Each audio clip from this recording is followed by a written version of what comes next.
नमः शिवाय। शिव भक्तों, आज शिव पुराण का तीसरा अध्याय बिंदुक ब्राह्मण की कथा। तो चलिए शुरू करते हैं। जय भोलेनाथ।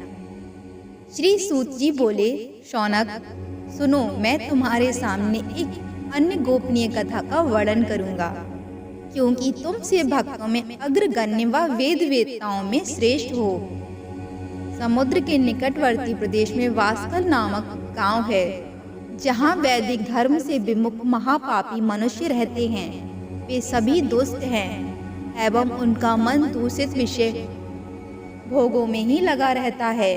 वे देवताओं एवं भाग्य पर विश्वास नहीं करते हैं। वे सभी कुटिल वृत्ति वाले हैं, ईशानी करते हैं और विभिन्न प्रकार के अस्त्र शस्त्र रखते हैं।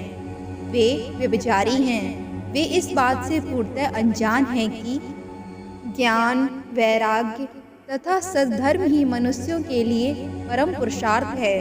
वे सभी पशु बुद्धि हैं। अन्य समुदाय के लोग भी उन्हीं की तरह बुरे विचार रखने वाले हैं, धर्म से विमुख हैं। वे नित्य कुक्रम में लगे रहते हैं एवं सदा विषय भोगों में डूबे रहते हैं। वहाँ की स्त्रियां भी बुरे स्वभाव की, स्वेच्छाचारिणी, पाप में डूबी, कुटिल सोच वाली और व्यभिचारिणी हैं। वे सभी सद्व्यवहार तथा सदाचार से सर्वथा शून्य हैं। वहाँ सिर्फ दुष्टों का निवास है।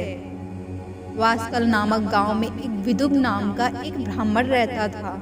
वह अधर्मी, दुरात्मा एवं महापापी था। उसकी स्त्री बहुत सुंदर थी। उसका नाम चंचुला था। वह सदा उत्तम धर्म का पालन करती थी, परंतु विधुगा वैश्यागामी था।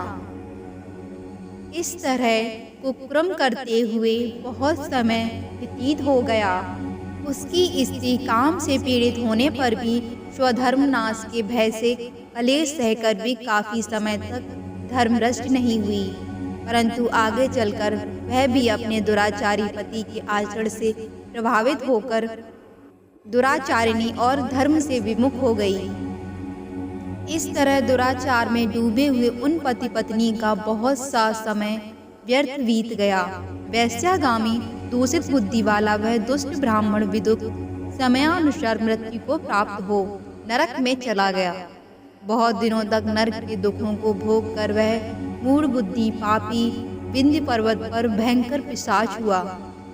इधर उस दुराचारी विदुक के मर जाने पर वह चंचुला नामक स्त्री बहुत समय तक पुत्रों के साथ अपने घर में रहती रही।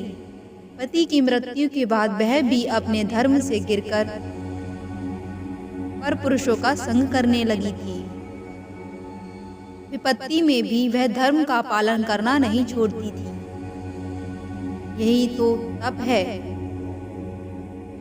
तप कठिन तो होता है, लेकिन इसका फल मीठा होता है। विषयी इस सत्य को नहीं जानता, क्योंकि वह विषयों के विफल का स्वाद लेते हुए भोग करता है। एक दिन देवयोग से किसी पुण्य पर्व के आने पर वह अपने भाई बंधुओं के साथ गौकर्ण क्षेत्र में गई। उसने तीर्थ के जल में स्नान किया एवं बंधुजनों के साथ यत्र तत्र घूमने लगी। घूमते घूमते वह एक देव मंदिर में गई। वहां उसने एक ब्राह्मण के मुख से भगवान शिव की परम पवित्र एवं मंगलकारी कथा सुनी। कथावाचक ब्राह्मण कह रहे थे कि जो स्त्रियां व्यभिचार करती हैं, वे मरने के बाद जब यमलोक जाती हैं, तब यमराज के दूत उन्हें तरह तरह से यंत्रणा देते हैं। वे उसके कामांगों को तप्त लोह दंडों से दागते हैं। तप्त लोहों के पुरुष से उसका संसर्ग कराते हैं। ये सारे दंड इतनी वेदना देने वाले होते हैं कि जीव पुकार पुकार कर कहता है कि अब वह ऐसा नहीं करेगा, लेकिन यमदूत उसे नहीं छोड़ते। कर्मों का फल तो सभी को भोगना पड़ता है। देव ऋषि मनुष्य सभी इससे बंधे हुए हैं। ब्राह्मण के मुख से यह वैराग्य बढ़ाने वाली कथा सुनकर चंचुला भय से व्याकुल हो गई। कथा समाप्त होने पर सभी लोग वहां से चले गए। तब कथा वाचने वाले ब्राह्मण देवता से चंचला ने कहा, हे ब्राह्मण, धर्म को न जानने के कारण मेरे द्वारा बहुत बड़ा दुराचार हुआ है। स्वामी, मेरे ऊपर कृपा कर मेरा उद्धार कीजिए। आपके प्रवचन को सुनकर मुझे इस संसार से वैराग्य हो गया है। मुझ मूढ़ चित्त वाली पापनी को धिक्कार है। मैं निंदा के योग्य हूँ। मैं बुरे विषयों में फंसकर अपने धर्म से विमुख हो गई थी। कौन मुझ जैसी कुमार्ग में मन लगाने वाली पापनी का साथ देगा? जब यमदूत मेरे गले में फंदा डालकर मुझे बांधकर ले जाएंगे और नरक में मेरे शरीर के टुकड़े करेंगे, तब मैं कैसे उन महायातनाओं को सहन कर पाऊंगी? मैं सब प्रकार से नष्ट हो गई हूँ, क्योंकि अभी तक मैं हर तरह के पाप में डूबी रही हूँ। हे ब्राह्मण, आप मेरे गुरु हैं, आप भी मेरे माता पिता हैं। मैं आपकी शरण में आई हूँ। मुझ अबला का अब आप ही उद्धार कीजिए। सूत जी कहते हैं, शौनक, इस प्रकार विलाप करती हुई चंचला ब्राह्मण देवता के चरणों में गिर पड़ी। तब ब्राह्मण ने उसे कृपा पूर्वक उठाया और कहा, बड़ी भाग्यशाली हो कि शिव पुराण के वैराग्य प्रदान करने वाली कथा को सुनकर तुम्हें समय पर भान हो गया। हे नारी, तुम चिंता मत करो, भगवान शिव की शरण में जाओ। भगवान शिव तुम्हारे समस्त पाप तुरंत समाप्त कर देंगे।